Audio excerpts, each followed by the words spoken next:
నమస్తే. ఇన్నాళ్ళు నన్ను సపోర్ట్ చేస్తూ, ఎంకరేజ్ చేస్తూ మీ ప్రేమని నాకు అందిస్తున్న ప్రతి ఒక్కరికి కృతజ్ఞతలు. అలాగే ఈ వీడియో కూడా ఖచ్చితంగా మీకు ఉపయోగపడుతుంది. లైక్, షేర్ అండ్ సబ్స్క్రైబ్ చేసి మీ సపోర్ట్‌ని నాకు అందించండి. అలాగే ఈ వీడియో పట్ల మీకున్న అభిప్రాయాన్ని కామెంట్ సెక్షన్‌లో కామెంట్ చేసి తెలియజేయండి. ఇప్పుడు వీడియోని చూద్దాం. జీవితంలో రకరకాల సమస్యలతో బాధపడుతున్నారా? ముఖ్యంగా ఆర్థిక సమస్యలతో సతమతమవుతున్నారా? ఎన్నో పరిహారాలు చేసి అలసిపోయారా? మంచి మార్గం దొరకాలని కోరుకుంటున్నారా? అయితే రండి, విశ్వాన్ని ఎలా అడగాలో తెలుసుకుందాం. లా ఆఫ్ అట్రాక్షన్ క్లాసెస్ మీకోసం మన ఛానల్లో. వివరాల కొరకు సంప్రదించండి. నమస్తే, వెల్కమ్ టు అవర్ ఛానల్. నేను పద్మిని. ప్రస్తుతం పాటు ప్రముఖ ఆధ్యాత్మికవేత్త, వాస్తు జ్యోతిష పండితులు కేఎస్ఆర్ గారు మనతో పాటు ఉన్నారు. మాట్లాడదాం. సార్ నమస్తే. సార్ ఎలా ఉన్నారు సార్? కేసర్ గారు, ముందుగా మీకు రాఖీ పౌర్ణమి శుభాకాంక్షలు అండి. మన ప్రేక్షకులందరికీ కూడా రాఖీ పండుగ మరియు హయగ్రీవ జయంతి, గాయత్రి జయంతి, మరి ఇంకా జంజాల పౌర్ణిమ, ఇలా ఎన్నో విశిష్టతలను మోసుకొస్తున్న ఈ పర్వదినం యొక్క శుభాకాంక్షలు. వాళ్ళందరికీ కూడా ఈ పర్వదినం సుఖశాంతుల్ని, మానసిక స్థైర్యాన్ని ప్రసాదించాలని, జ్ఞానాభివృద్ధిని కూడా కలిగించాలని ఆశిస్తూ ఇప్పుడు మీరే జరిగితే అది తప్పకుండా మీరే చెప్పేశారు, అన్ని చెప్పారు కాబట్టి బోల్డ్ అన్ని విశేషాలు ఉంటాయి శ్రావణ పౌర్ణమికి ఎప్పట్లానే. అయితే ఈ శ్రావణ పౌర్ణమికి ఇంకాస్త విశిష్టత ఏమిటి అంటే, అది సోమవారం నాడు వస్తున్నటువంటి పౌర్ణిమ. చంద్రుడికి సంబంధించిన రోజే సోమవారం, ఆ రోజే పౌర్ణిమ రావటం అంటే సకల కళల్ని సంతరించుకుని ఉంటాడు కాబట్టి చంద్రుడు ఆయనకి ప్రీతికరమైనటువంటి రోజున వస్తున్నాడు కాబట్టి మరి ఎలా ఆ రోజును వినియోగించుకోవచ్చు? హయగ్రీవ జయంతి. అసలు హయగ్రీవ అన్న మాటే ఆ పదంలోనే ఏదో వైబ్రేషన్ ఉంది అని అనిపిస్తుంది. అసలు ఎలా అండి మొత్తం అన్ని ఇంత స్పెషల్ గా వస్తున్నటువంటి రోజుని ఎట్లా యూటిలైజ్ చేసుకోవాలి? తప్పకుండా. ఇక్కడ మనకి ఏంటంటే మీరు చెప్పారు చంద్రుడు సకల కళా స్వరూపుడు అని, కానీ ఆ సకల కళలకు విద్యా ప్రదాత హయగ్రీవుడు. సో హయగ్రీవుడిని ఆరాధించడం అంటే కనుక జ్ఞానాన్ని పెంపొందించుకోవటమే. అయితే ఇక్కడ సోమవారం కలిసి రావటం అనేది అంటే ఇక్కడ మనకి హయగ్రీవుడి ఈ రెండింటిని కనుక మనం మిశ్రితం చేసినప్పుడు, ఒకటి మానసిక జ్ఞానం, రెండోది వాస్తవ జ్ఞానం. అంటే బతకడానికి కావాల్సిన జ్ఞానం ఒకటి, మానసికంగా మనం కుదిరి ఉండడానికి కావాల్సిన జ్ఞానం ఒకటి. ఎందుకంటే మనసు, శరీరం ఈ రెండు కూడా సమతుల్యంగా వెళ్ళినప్పుడు మాత్రమే మనం కరెక్ట్ పందాలో వెళ్ళగలగచ్చు, లేదంటే ఇబ్బంది పడటం అనేది ఉంటుంది. సో ఖచ్చితంగా ఈ రోజు మనకి పౌర్ణమితో సోమవారం కలిసి రావటం అనేది ఒకటి, తర్వాత లక్ష్మీ హయగ్రీవ స్వామిని పూజించడం అనేది ఒకటి, తర్వాత మీరు చెప్పిన ఈ జంజాల పౌర్ణమి అనేది ఏదైతే ఉందో దానికి కూడా నిజానికి ఏంటంటే హయగ్రీవ స్వామి జయంతి నుంచి వచ్చింది. అది కూడా ఏ విధంగా గాయత్రి దేవికి చెప్పండి చెప్తా. ఇంట్రెస్టింగ్. ఇక్కడ మొదట మనకి కావాల్సింది ఏంటంటే ఈ రాఖీ పండగ తెలిసినంత ఎక్కువగా ఇందాక మనం చెప్పుకుని ఈ రెండు జయంతులు ఎక్కువగా తెలియకపోవటం.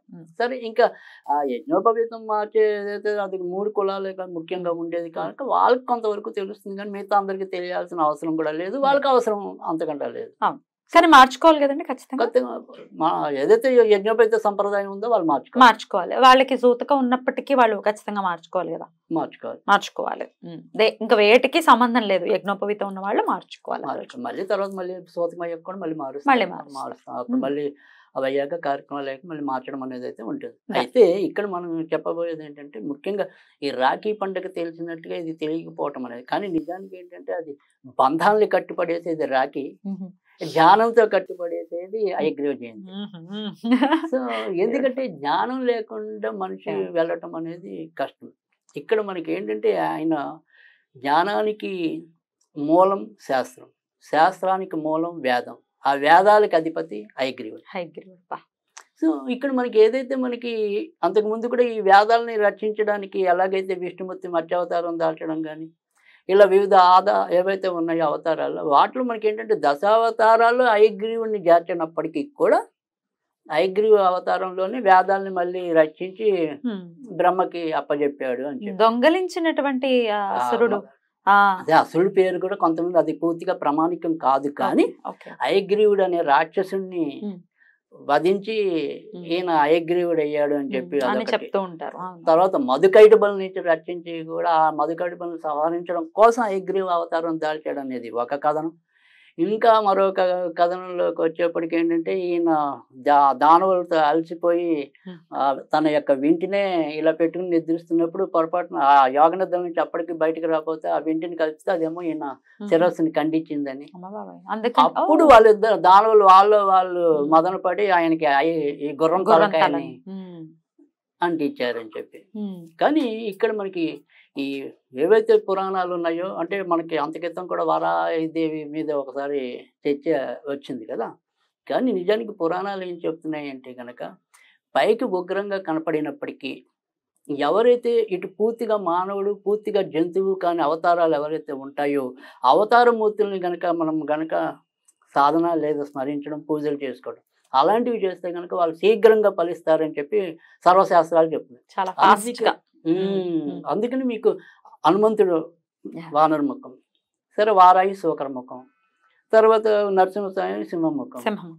సో ఇలా రకరకాల ముఖాలతో ఎవరైతే ఉన్నారో ఇప్పుడు మనం చెప్పుకున్నది గుర్రం ముఖం. తర్వాత రెండోది ఏంటంటే గుర్రం ముఖం అంటే హిందూ ధర్మంలో ప్రతిదానికి కారాకార్యాల సంబంధం ఉంటుంది. వీళ్ళు తెలిసి తెలియక పై చూసి మాట్లాడుతూ ఉంటారు. ఈ గుర్రపు యొక్క సకలింపు ధోరణిలో ఈ వరకు ఈ బీజాలన్నీ ఉండేవట, మంత్ర బీజాలన్నీ. ఆ గుర్రపు సకలింపు అంత వేగంగా ఆ బీజ పఠనం జరిగేది అని చెప్పి. సో ఇక్కడ ఏదైతే ఇందాక మనం చెప్పుకున్నాం కదా, ఈ వేదాలు తస్కరించబడినప్పుడు అంటే అది రూపాలు ఏవైనా అవన్నీ మనకి, బట్ ఇక్కడ మెయిన్ పాయింట్ అయితే వేదాలు తస్కరించారు, ఆయన్ని అవి కాపాడటం కోసం అగ్రీవుడు వచ్చాడు, అంతవరకే తీసుకుందాం. మిగతా కథలు ప్రామాణికమా కాదా అన్నది పక్కన పెడదాం. సో ఈ వేదాలు ఎప్పుడైతే అందలేదో, వేద వాంగ్మయం ఎప్పుడు అందలేదో, ప్రజలు చేయవలసిన వేదాల ఆధారంగా చేయాల్సిన కర్మ క్రియలన్నీ కూడా నశించిపోయాయి. అప్పుడు అదే మళ్ళీ బ్రహ్మకి ఈయన వచ్చి అందించినప్పుడు మళ్ళీ వాళ్ళు ఇదయ్యారు. అందుకని దీన్ని ఇదే రోజున విద్యారంభ దినం కూడా చెప్తారు. అందుకని ఇక్కడి నుంచి మళ్ళీ వేదాలు మళ్ళీ పునశ్చరణ చేయటం లేదా కొత్తగా నేర్చుకోవాల్సిన వాళ్ళు వేదాలు చేయటం. అందుకని ఆ రోజు నూతన యజ్ఞోపవీతాన్ని ధరించారు. అలాగే అక్షరాభ్యాసాలు కూడా చేయిస్తుంటారు. అదే అందుకే ఇప్పుడు విద్యారంభ దినంగా అదే. సో అందుకని ఇక్కడ మనకి ఏంటంటే ఆ యజ్ఞోపవీతం అనే సంస్కృతి కూడా అప్పటి నుంచి వచ్చింది. జంజాల పౌర్ణమి ఎందుకు అయిందంటే వీళ్ళు ఆ రోజు కొత్తగా అప్పటిదాకా ఈ అడుగంటిన ఆచారాలు మళ్ళీ కొనసాగించారు. ఇంత ఉంది దీని వెనకాల. బాబా అద్భుతం అండి. అది అసలు తెలియకపోవడం నిజంగా శోచనీయం. కానీ ఇక్కడ ఏంటంటే నిజంగా చాలా మందికి తెలియక అయగ్రీవుని అంటే అసలు మామూలుగా చెప్పాలంటే అయగ్రీవ్ అనే నామాలు ఉచ్చరిస్తేనే 3 సార్లు దరిద్రాలన్నీ పోతాయి. అదేమిటండి ఓన్లీ చదువులకే మేధాశక్తికే అని చెప్తుంటారు కానీ దరిద్రాన్ని తొలగించి చాలా మంది కాదు. ఇప్పుడు మీరు ఇందాక మనం ఇవాళ ఏదైతే సోమవారంతో పౌర్ణిమ సోమవారం అనేది లక్ష్మీదేవికి కూడా ప్రీతికరం. లక్ష్మి అనేది చాలా మందికి ఏంటంటే ఒక రకమైన అపోహ ఉంటుంది. వాణి ఉన్న చోట లక్ష్మి ఉండదు, లక్ష్మి ఉన్న చోట వాణి ఉండదు, వీళ్ళిద్దరు అత్తకోళ్ళు కొట్టుకొస్తారు. వాళ్ళకి నాయన రాగద్వేషాలు. అది కనుక కానీ అలా కాదు. ఎప్పుడైనా సరే వాణి ప్రవహించినప్పుడు ఆటోమేటిక్ గా సంపదలన్నీ వృద్ధి చెందుతాయి. అలాంటి వాణి ద్వారా ఎంతమంది సంపన్నులు అయ్యారో మనకి చరిత్ర చెప్తూనే ఉంది. అసలు సరస్వతితో ఒకంత వాళ్ళకి అంటే ఎవరికి రెస్పెక్ట్ చేయాలి ఒక విచక్షణ అనేది ఖచ్చితంగా ఉంటుంది. లక్ష్మి కంటే సరస్వతితో కూడిన చాలా అద్భుతం, స్థిరం కూడా, పైగా స్థిరం కూడా, అది ఒక ధైర్యం కూడా. అందుకని ఇక్కడ మీకు ఎప్పుడు కూడా అందుకని ఇక్కడ ఈ అయగ్రీవ 3 శ్లోకాలు అనేవి ఉంటాయంటే అవి అయగ్రీవేతి వాధీనం అని చెప్పి అలా స్టార్ట్ అయ్యి 3 శ్లోకాలు ఉంటాయి. ఈ 3 శ్లోకాల్లో కూడా ఉన్న మెయిన్ అర్థం ఏంటి అంటే కనుక ఎవరైతే అయగ్రీవుని నిత్యం కొలుస్తారో వాళ్ళకి ఏంటంటే వాణి గంగా ప్రవాహం లాగా సాగుతుంది, చదువు చక్కగా, మాట మంచిగా. తర్వాత మొదట మనకి వచ్చేప్పటికి ఏంటంటే ఆయన ధనం ఏదైతే కావాలో ఆ ధనాన్ని అందిస్తుందని. ఎందుకంటే ఈయన లక్ష్మితో కూడిన వాడు కాబట్టి ధనం ఆటోమేటిక్ గా మన వెంట వస్తుంది. చివరిలోకి వచ్చేప్పటికి ఏంటంటే వైకుంఠ కవాటాద్ఘాటని అని అంటే వైకుంఠానికి కూడా కవాటాలు అంటే కిటికీలు తెచ్చుకుంటే మోక్షం వస్తుంది అని ఫైనల్ గా.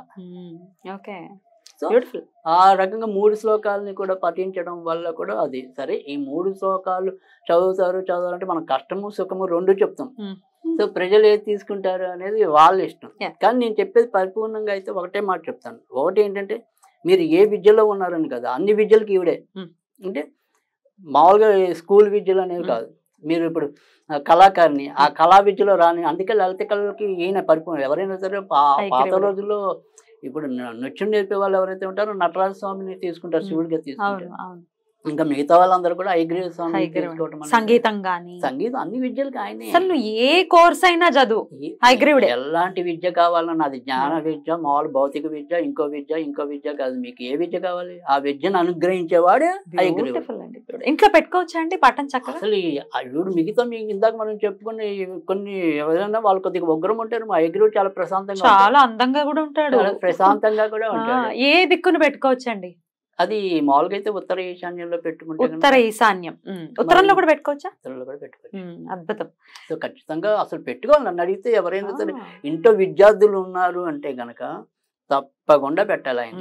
అద్భుతం. అది పెట్టుకోవాలి. సరే ఇక్కడ మనం పెట్టుకుంటే కనుక ఇది చాలా తేలికైన గాయత్రి మంత్రాలు ఉన్నాయి, చెప్తారా? చెప్తా తప్పకుండా.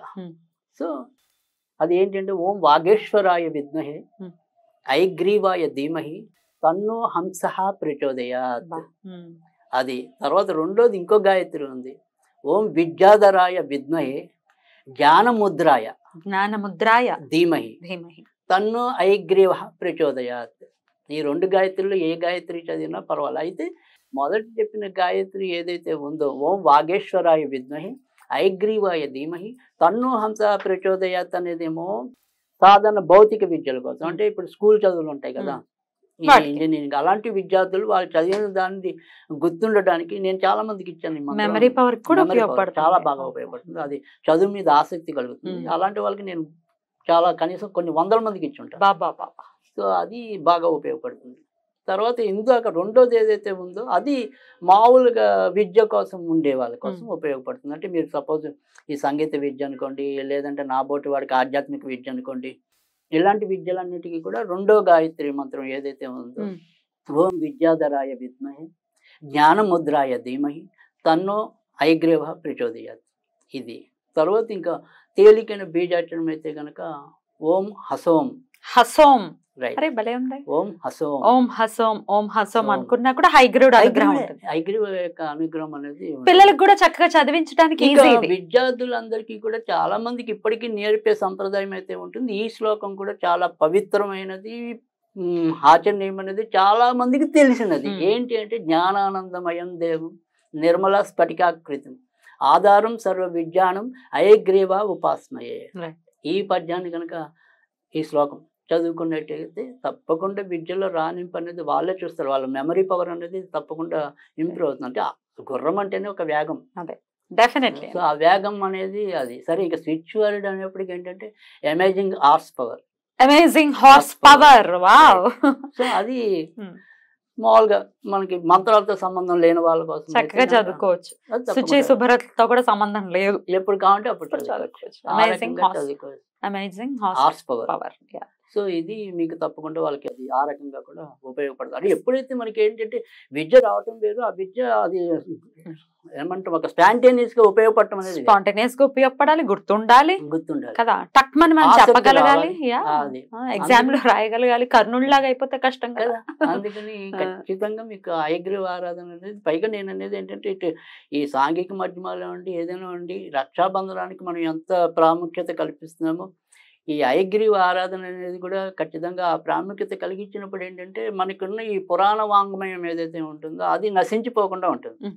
సో ముందు ముందు కూడా అది ఎంతో కొంతమంది ఇప్పుడు కనీసం 10 మంది ఇద్దరు ఆచరించారు అనుకుంటే ఆ ఇద్దరు మోసుకెళ్తున్నట్టేగా. సో అలా మోసుకెళ్లాలనేది నా ఆకాంక్ష. అదే చాలా అద్భుతంగా వివరించారు. తెలుసుకోవాల్సినటువంటి విషయము చదువు కోసం చదువులు ఎంత వెనక్కి మనం ఎట్లా పరిగెడుతుందంటే ప్రపంచం చదువుల గురించి తల్లిదండ్రులకి ఎక్కువ టెన్షన్. అంతేగా వీళ్ళు ఎక్కువ ఎగ్జామ్స్ రాసేస్తుంటారు పాపం, వాళ్ళు ప్రశాంతంగానే ఉంటారు. కానీ పిల్లల భవిష్యత్ కోసం, ఉజ్వల భవిష్యత్ కోసం, మంచి సరస్వతి కటాక్షం కోసం ఖచ్చితంగా హయగ్రీవుణ్ణి గుర్తు చేసుకుంటూ ఎప్పుడు ఆయనను ఉపాసిస్తూ ఆ సరస్వతి కటాక్షం పిల్లలకే కాదు రావడం వల్ల ఇందాక చెప్పుకున్నట్టు మానసికంగా కూడా శాంతి కలిగి, ఎందుకంటే మానసికంగా మనం దృఢంగా ఉన్నప్పుడే చదువు మీద కాన్సన్ట్రేషన్ ఉంటుంది. రైట్. ఇవన్నీ కలిసి వచ్చాయి, చక్కగా పూజించండి. సోమవారం వచ్చింది అది. తప్పకుండా చాలా అద్భుతంగా వివరించారు సార్.